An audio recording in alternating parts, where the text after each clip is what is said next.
this massive update comes brand new changes and some really cool game features that have made it more different than ever. Changes to matchmaking, the battle pass, the in-game map, and the XP system have all come into play. We're going to be focusing on how the new XP system works, as well as the fastest ways for you guys to reach the maximum level and receive all the items on your battle pass in no time.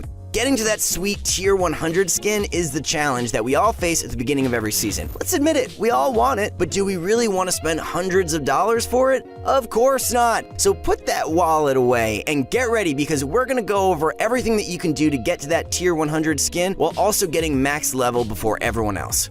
But before we get into it, if you guys are interested in getting better at Fortnite, then click the link below to go to ProGuides.com, where you can play with the best players in the world by just clicking a button. Sign up for our membership at ProGuides and you'll get a ton of incredible content from the best pro players like Benji and Mongrel. So if you want to compete in Fortnite, you have to check out ProGuides.com. Also, be sure to drop a like on this video to show us your support. We strive to bring you the best content available, and those likes really help us. Alright, with all that being said, let's get into the video. Now, believe it or not, Fortnite has actually combined the previous XP tiers and Battle Pass tiers into one, meaning that you no longer have a separate level and Battle Pass tier. We'll get into how this will work out throughout the rest of the video, so sit back, relax, and pay attention so that you're up to date with all these new changes. First, let's take a look at the new XP system. If you jumped into the game by now, you've almost definitely realized that there's some funky new stuff going on regarding XP, especially when you load up your first game. What you most likely saw was the brand new XP pop-ups that show up every time you get a kill, or do anything that grants XP. These often show up as light blue colored pop-ups in the center of your screen. Before the update, things that grant you XP would be kept track of, but not in the same way as it is right now. In Chapter 1, all of your XP earned would be discreetly kept in check and could be seen at the end of every game if you click the statistics button. Now, however, all players can see this every time they earn XP in-game, which is a cool new way to teach you some new ways to earn XP. Every time you manage to do something that earns you some XP points, keep it in mind and keep trying to do it more. Also, at the bottom of your screen during every game, you have a purple bar, which is essentially an XP tracker, which will fill up as you earn XP. This tracker will change based on how you perform during that game and the amount of XP you earn. When you hit a new level, it will also congratulate you mid-game, which is a pretty cool feature added. It makes the whole XP grind more satisfactory, as you'll be seeing lots of visual and audio cues for challenges, punch cards, and missions. Now, there are essentially 4 new ways to earn XP in Battle Pass tiers in the new update. The first is going to be the brand new metal punch cards, which are basically challenges that will keep track of different milestones you may have hit throughout the game. The punch card is a brand new addition to the game and is one of the first things most players notice when they hop into their first game of Chapter 2. Punch cards are similar to daily challenges in a way, where they will grant you XP in tiers every single day.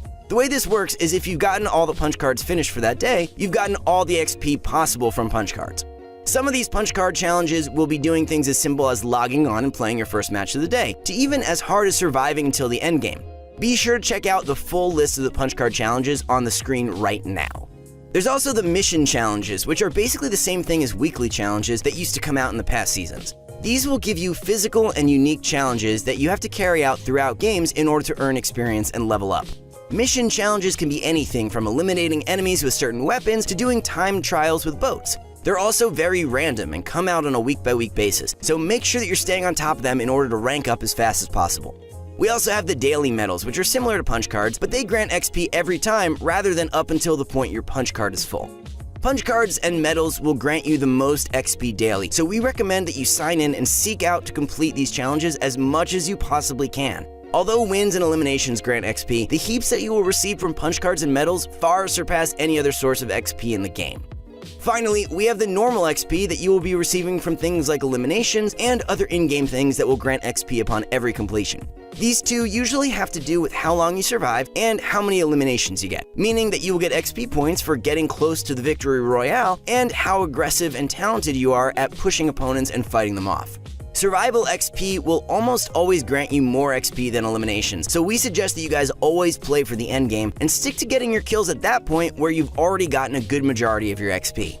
Now, the most efficient way to survive and stack up your XP is by focusing on doing your missions and avoiding players during your multiplayer games. Instead of focusing on looting and getting eliminations, focus on avoiding opponents while completing as many challenges as you can. This is by far the most efficient way to farm up those points as fast as possible. Before, we mentioned that your survival and placement will have a lot to do with your XP. The sweet spot for getting as much XP as possible is going to be top 10. This is where you want to aim around in order to get as much XP as possible for survival time. Another cool little tip is to make sure you're opening ammo crates. Although very simple, opening ammo crates will grant you a nice heap of XP every single time you do so. There's a ton of them lying around on almost every major point of the map, so be sure to start remembering their locations and finding the fastest ways to looting them. Most players don't even think of doing this, giving you a huge advantage in terms of how much faster you level up over them. Now, going back to Chapter 1 of Fortnite, there was a well-known system of getting an XP boost for playing with friends. Playing duos or squads with people who had a Battle Pass XP boost would grant the entire squad a huge amount of extra XP. This would mean that playing squads and duos would be much more efficient than simply playing solos. Although this was fun and promoted playing with other people, it simply wasn't efficient for players who would rather play solos or didn't have others to play with.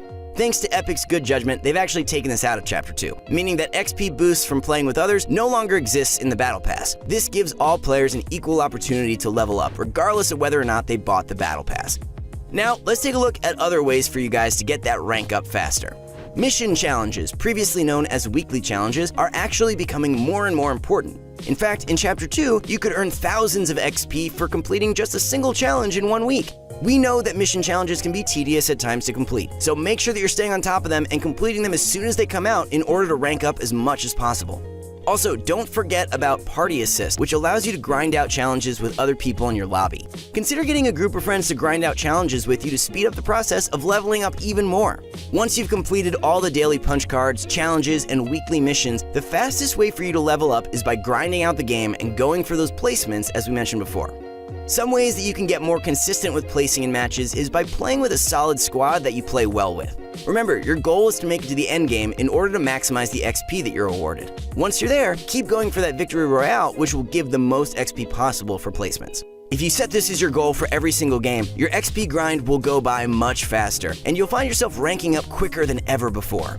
Now, we talked a little bit in the beginning about how Battle Pass tiers and XP level have been combined to just one single level. Epic Games has made it so that you don't need to grind two separate ways in order to get your Battle Pass and season level up. All you need to do is focus on gaining XP, and just by doing so, you will be leveling up and gaining tiers in the Battle Pass. This is a very cool change, as before it was all based on challenges and waiting for weekly ones to come out, as they rewarded the most Battle Pass stars. But now in Chapter 2, it's all on you. The more you grind and the more XP you get from performing well, the faster you will get to that level 100, earning you the Tier 100 skin. So, now that you're familiar with it, let's take a closer look at the leveling system. Every time you go into a game, you should see a number next to your name, and next to every opponent's names in the kill feed. This number represents their level. The more XP they've gained in Chapter 2, the higher their level will be, indicating how much they've been grinding the game, more or less. Now, of course, your main goal will be to get your Battle Pass and level to 100, but did you know that it doesn't end there? Fortnite has now made it possible to go above and beyond level 100, meaning that even if you unlock every skin in the Battle Pass, you still won't be at max level. Some players have bought every tier in the game at the start of the new season. What this has caused is their level to jump up to 100. But we oftentimes see that within games, some players will be over level 100.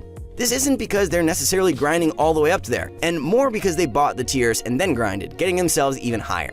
Because of all the new changes to leveling up and unlocking Battle Pass, the game has a new refreshing feel to it. Every time you do something in-game that earns you XP, you feel a little more accomplished than before. Performing simple tasks in-game have more worth to them than just for the sole purpose of playing that particular game. Players are now also grinding for their level in every single game, adding new ways to play Fortnite and play. We personally love this update, so be sure to let us know what you guys think in the comments below. We hope you guys enjoyed this video. We spent a lot of time doing research and making sure all the information is accurate and will help you level up as fast as possible.